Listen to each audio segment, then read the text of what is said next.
Millionaire CEO marries a poor waitress in a contract deal, but love wasn't in the contract. Hello everyone. Before we begin today's story, I have a small favor to ask.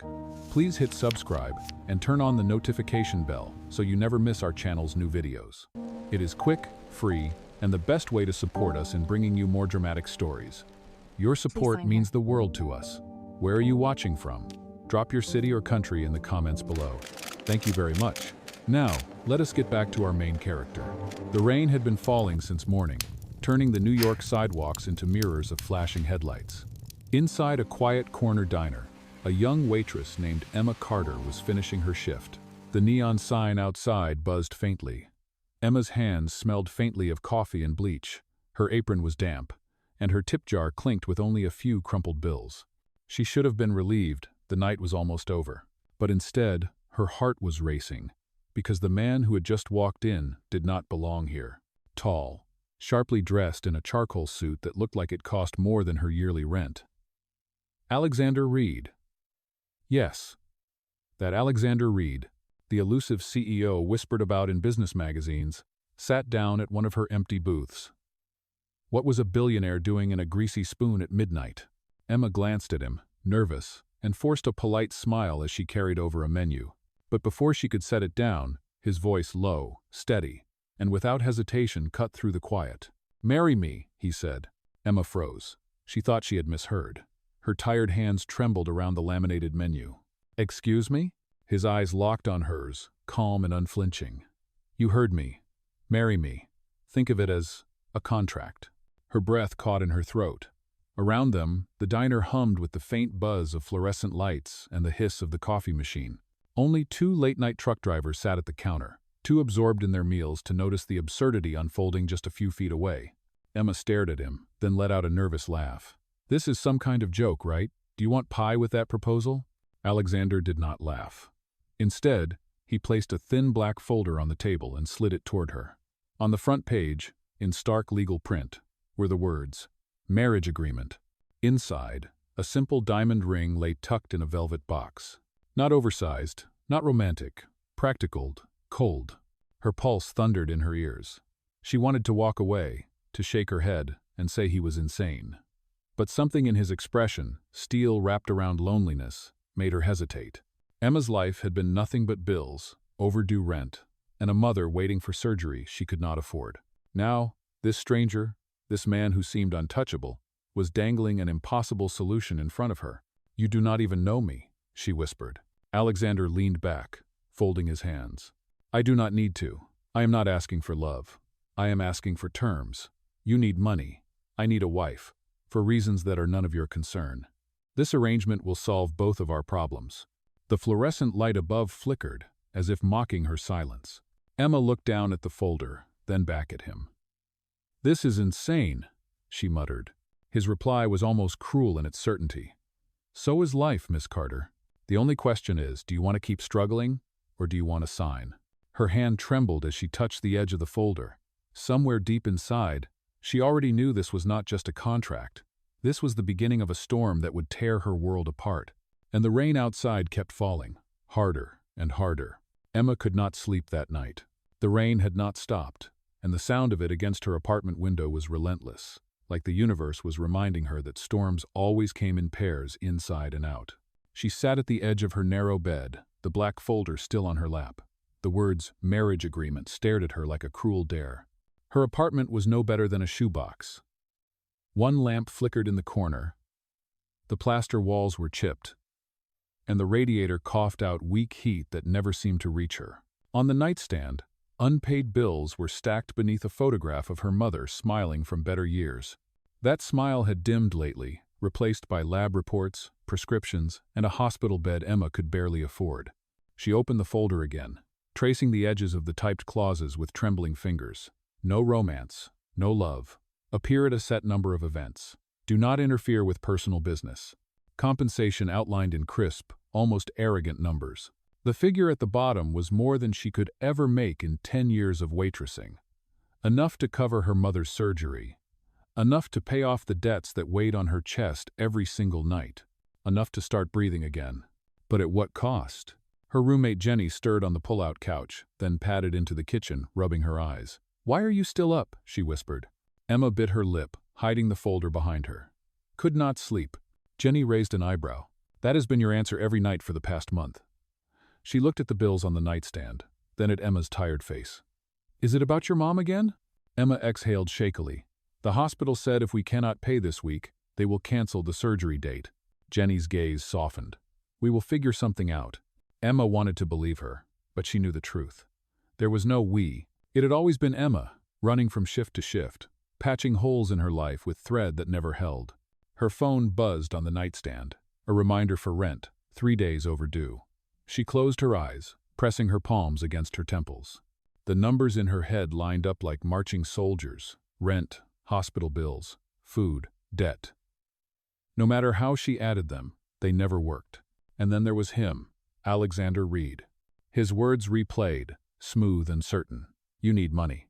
"I need a wife." It sounded like a business transaction, cold as steel.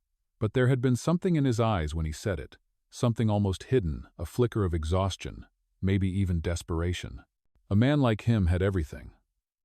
Why would he need a stranger like her? The next morning, Emma dragged herself into another double shift at the diner. The place smelled of burnt coffee and frying bacon. She forced a smile for customers, but her mind was elsewhere. Every time she wiped a counter or refilled a cup, she thought of the folder sitting in her bag. By the end of the shift, her feet ached, her hands were raw, and her tips barely filled a small envelope. As she counted the wrinkled bills, her chest tightened. It would not even cover groceries for the week. When she stepped outside, the winter wind slapped her face. She pulled her thin coat tighter, wishing it could shield her from more than just the cold. That was when her phone buzzed again. A message from the hospital. Balance due. Surgery canceled if payment not received. Her throat closed. She leaned against the diner wall, the cold bricks digging into her back. She thought of her mother's smile, of her dream of opening a bakery that now seemed like a cruel fantasy.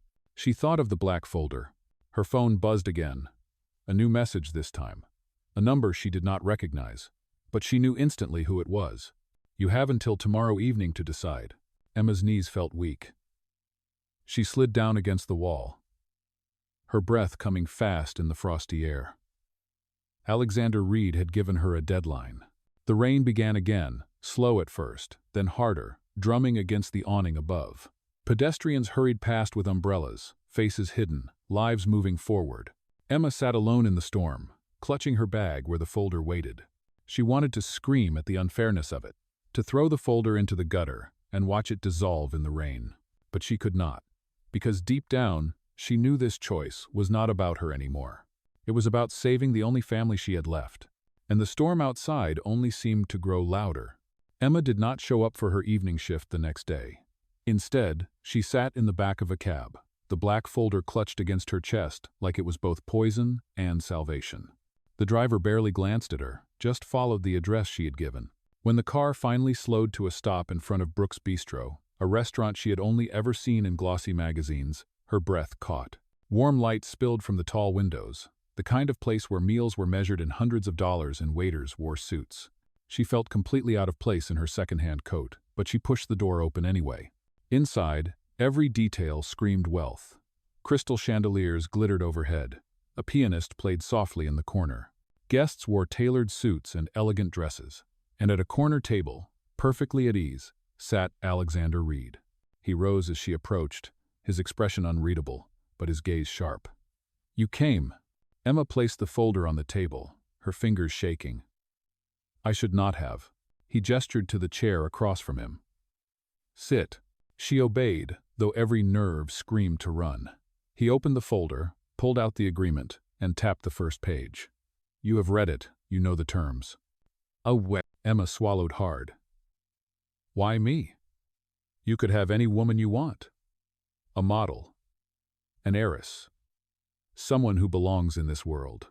His jaw tightened. "That is exactly why I chose you. I do not need another person chasing headlines or inheritance. I need someone ordinary. Someone who will not interfere. Someone who understands boundaries." She bristled at the word ordinary. But the image of her mother's frail body in the hospital bed stabbed at her, and she bit back her pride. Alexander slid the contract closer. You sign this, and every hospital bill you worry about will vanish. Your debts erased, your future secure. Emma stared at the blank line waiting for her name. And in return, I give up mine? His eyes narrowed. In return, you play a role. Nothing more. You appear at functions with me. You smile when needed. You leave when told. And when the contract ends, you walk away richer than you could imagine. She shook her head, tears pricking her eyes. You make it sound so simple. It is, he replied coldly, then softer, unless you want to keep drowning. The pianist's melody seemed to mock her silence. Every laugh from nearby tables felt like it came from another universe. Emma gripped the pen, her hand trembling. Why me, Alexander? She whispered again. For the first time, his composure slipped. A shadow flickered across his face, something almost vulnerable. Because I do not trust anyone else. The words hung in the air, heavier than the crystal chandeliers above. She searched his eyes, but they gave nothing more away. Her hand lowered to the paper. With a deep breath, she signed. Each stroke of the pen felt like a chain locking into place. When it was done, she set the pen down, her chest hollow. Alexander picked up the folder, closed it neatly, and nodded once. Good. The arrangements will be made immediately. What happens now? She asked, her voice barely audible. He leaned back, his face unreadable again. Now, you become Mrs. Reed. The cab ride back to her apartment blurred in her memory. She barely remembered stepping through the door, barely heard Jenny's shocked gasp when she confessed what she had done. You signed a marriage contract with a man you barely know? Jenny's voice cracked between disbelief and fear. Emma sank onto the couch, clutching her knees. I had no choice. It is the only way to save Mom. Huh? Jenny shook her head, pacing the small room. This is insane, Emma. What if he… Emma cut her off, her voice breaking. Then let it be insane. At least she will live. Jenny froze, then dropped beside her, pulling her into a hug. Emma's tears finally spilled, soaking her friend's shoulder. Outside, the rain had finally stopped. But Emma knew the storm inside her life was only just beginning. The courthouse smelled faintly of paper, ink, and rain-soaked wool coats. Emma stood stiffly in front of the judge's bench. Her hands clasped so tightly, her knuckles whitened.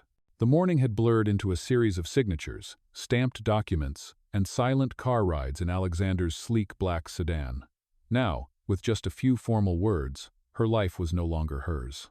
By the authority vested in me by the state of New York, I now pronounce you husband and wife. The words echoed through the near-empty chamber. No flowers, no friends, no celebration. Just the judge, a notary, Alexander's lawyer, and the cold scrape of Emma's shoes against the marble floor. She felt the thin wedding band slip onto her finger light in weight, but heavy with consequence. Alexander turned to her, a faint smile tugging at his lips. Welcome to your new life, Mrs. Reed. His tone was formal, almost mocking, but his eyes carried something else. Not warmth, not cruelty, something in between, something unreadable. Emma forced herself to nod, though her stomach churned. They left the courthouse in silence. Outside, the rain had turned to drizzle, mist curling in the air.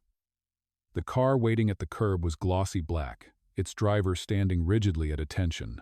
As the vehicle rolled forward, Emma watched the city blur past the tinted windows. She had walked these streets her whole life, but now they looked foreign, as though she were trespassing in a world that no longer wanted her. The car slowed as towering wrought-iron gates creaked open. Beyond them stretched a long driveway lined with trimmed hedges, leading to a mansion that looked more like a museum. White columns rose toward the cloudy sky. Windows glittered with polished glass, and the front steps stretched wider than her entire apartment building. Emma's breath hitched. She had never seen anything like it, not even on television. The car stopped. A butler in a dark suit opened her door, his expression unreadable as he extended a gloved hand. She hesitated before taking it, her cheap shoes clicking against stone steps that gleamed like marble. Inside, the air was cool, perfumed faintly with lavender and old money. The foyer stretched upward into a domed ceiling painted with faded frescoes. A chandelier the size of a small car glittered overhead, its crystals catching every flicker of light. Alexander moved with ease, shrugging off his coat and handing it to a waiting maid. You will find everything you need here, he said without looking back at Emma. Dinner is at 7 sharp.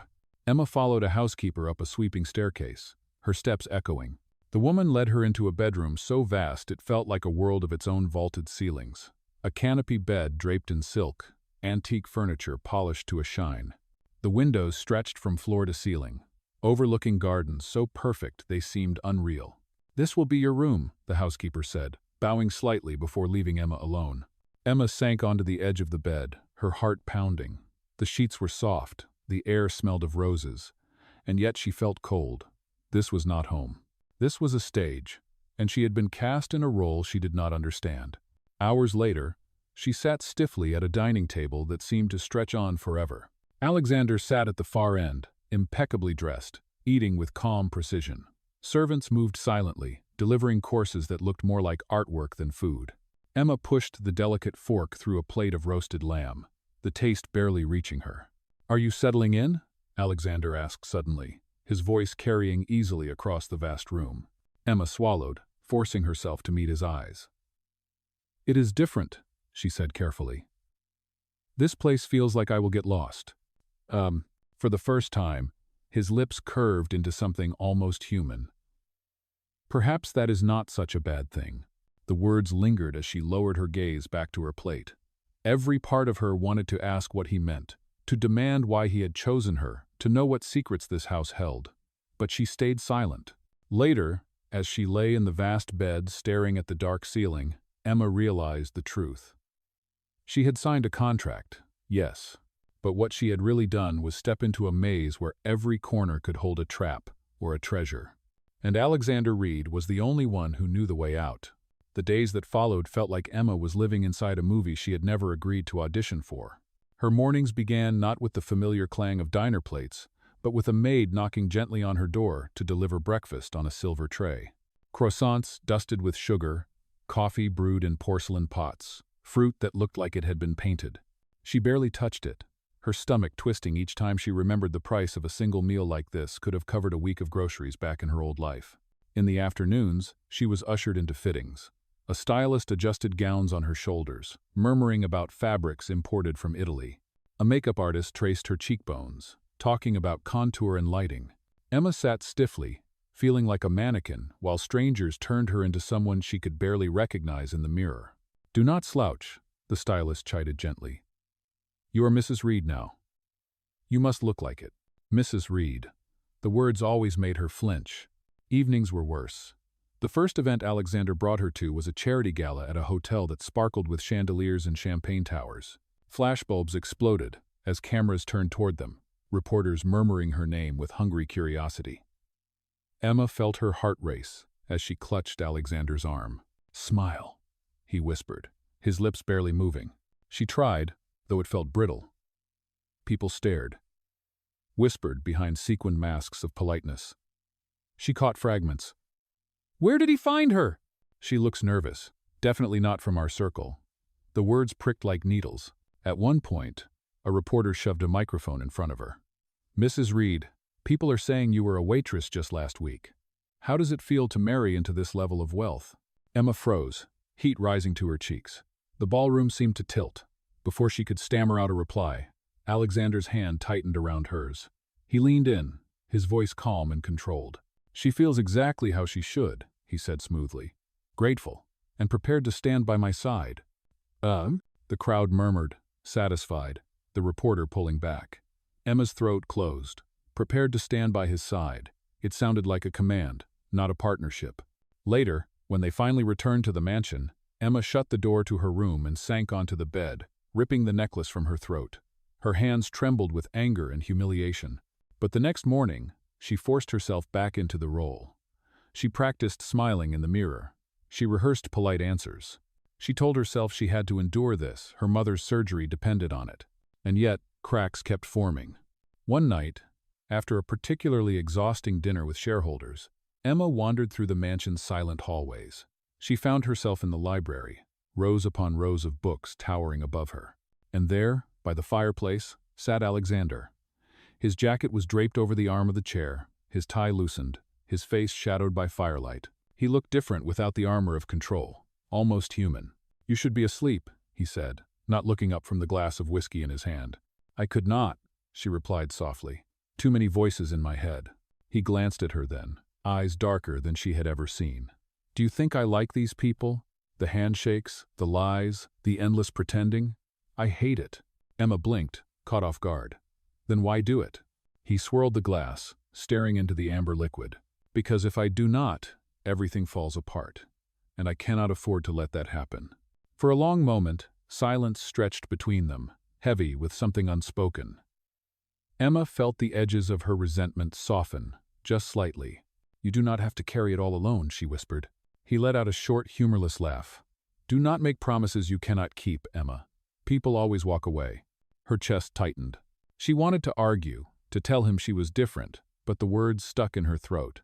Instead, she just sat across from him, the fire crackling between them, both of them trapped in roles they had not chosen but could not escape.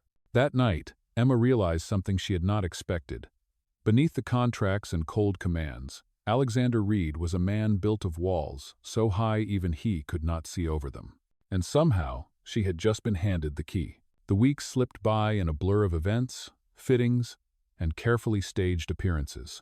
Emma had grown used to the weight of cameras flashing in her face, the artificial smiles of women dripping in diamonds, and the cold politeness of men who measured her like a stock they did not believe would ever rise. She wore the gowns, she smiled on cue, and she learned to ignore the whispers. But every night, when she returned to her vast, silent room, she peeled off the expensive clothes and reminded herself she was still just Emma Carter, the waitress who had once counted coins to buy her mother's medication. One evening, after a long board dinner, Alexander dismissed the staff early and poured himself a drink in the sitting room. Emma lingered at the doorway, unsure if she should step inside. He noticed her reflection in the glass cabinet and said quietly, "You can come in. I do not bite." She walked in, taking the chair across from him. The silence stretched, filled only by the ticking of an antique clock. "You did well tonight," Alexander finally said. "You kept your composure when they questioned your background." Not everyone could have managed that. Emma's throat tightened. They do not even try to hide it. To them, I am just some charity case you picked up for convenience. His jaw clenched. Do not listen to them. That is easy for you to say, she replied, her voice sharper than intended. You are Alexander Reed. No one questions your worth. Mine is on trial every time I walk into a room. For a moment, his eyes softened. He leaned forward, his elbows on his knees, and spoke in a voice lower than she had ever heard. You think I do not understand what it feels like to be judged? To be weighed by people who know nothing about you? I grew up with nothing, Emma. Nothing but a last name I had to fight to turn into something. The world only sees what I have now, never what it cost to get here. Emma blinked, surprised. She had never heard him speak of his past. So all this, the mansion, the parties, the contract, was your way of keeping control? His gaze flickered to the firelight, shadows dancing across his face. Control is the only thing that keeps me standing. Silence followed, thick with things neither dared to say. Emma wanted to reach across the table, to bridge the distance, but her hands stayed folded in her lap. The moment was broken when the phone on the side table buzzed. Alexander answered, his tone instantly businesslike. Emma only caught fragments, stockholders, leverage, media coverage. He ended the call with a clipped, "Handle it," then set the phone down with a sigh. They are coming for me, he said simply. Who? She asked. The board. They think this marriage is just a stunt. They want to see me fall. He rubbed his temples, his usual mask slipping again. That is why you matter more than you realize. You are not just a contract anymore, Emma. You are proof. Proof that I can have a partner who will not run. Her breath caught. It was the first time he had said anything that made her feel like more than a pawn. I never asked for this, she whispered. I know, he replied. But here you are. For the first time since signing her name on that contract, Emma saw a crack in Alexander Reed's fortress. He was not invincible. He was a man weighed down by expectations and haunted by loneliness. Later that night, unable to sleep, she wandered onto the balcony that overlooked the gardens. The city lights glowed faintly on the horizon. Behind her, the glass door slid open. She turned to find Alexander stepping outside, his shirt sleeves rolled up, his expression weary. You should be asleep, he said. I could say the same about you, she answered. He gave a faint smile, rare and unguarded. Touché. They stood side by side in silence, the night air cool around them. Emma's heart pounded with a question she dared not ask. Was this still just a contract? Or had they already stepped into something neither of them could control? For the first time, she wondered if she wanted the answer. The calm did not last. Scandals never sleep, and Alexander Reed's enemies had been waiting for the perfect strike. It began with whispers in the tabloids.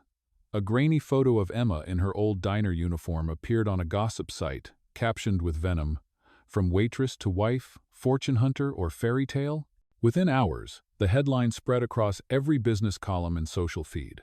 By morning, Emma's face was everywhere, framed with ridicule and suspicion. At the breakfast table, she stared at the newspaper, folded neatly beside her plate. Her own eyes stared back, but the words beneath them cut deep. Gold digger. Opportunist. Pawn. Her fork slipped from her hand. "They hate me," she whispered. Across the table, Alexander's expression hardened. "They hate what they cannot control." Emma shook her head. "They hate that you chose me, and now they are coming for you because of it." Before he could answer, his phone rang. He excused himself to take the call, stepping into the hall. His voice was sharp, clipped, echoing through the doorway. "No, the contract stands. The board does not dictate my marriage." When he returned, the mask was back in place, but his shoulders were tense. "The shareholders are demanding a review. They think this marriage damages the company image. Some want me removed as CEO." Emma's heart lurched. "Removed? Because of me? Because they believe I am distracted. Weak," he admitted, his jaw tight. "And they will use you to prove it." The words hit her harder than the headlines. For weeks, she had forced herself to endure stares, whispers, and questions, all for the sake of her mother. But now it was clear she was not just saving her family, she was jeopardizing his. That evening, when the mansion grew quiet, Emma packed a small bag. Standing in the doorway of her gilded room, she whispered to herself, "Maybe the only way to save him is to leave." Oh, but as she reached for the handle, Alexander appeared in the hallway, blocking her path. His voice was low, almost raw. "Going somewhere?" Emma's eyes burned. "You were right, Alexander. I am just a contract.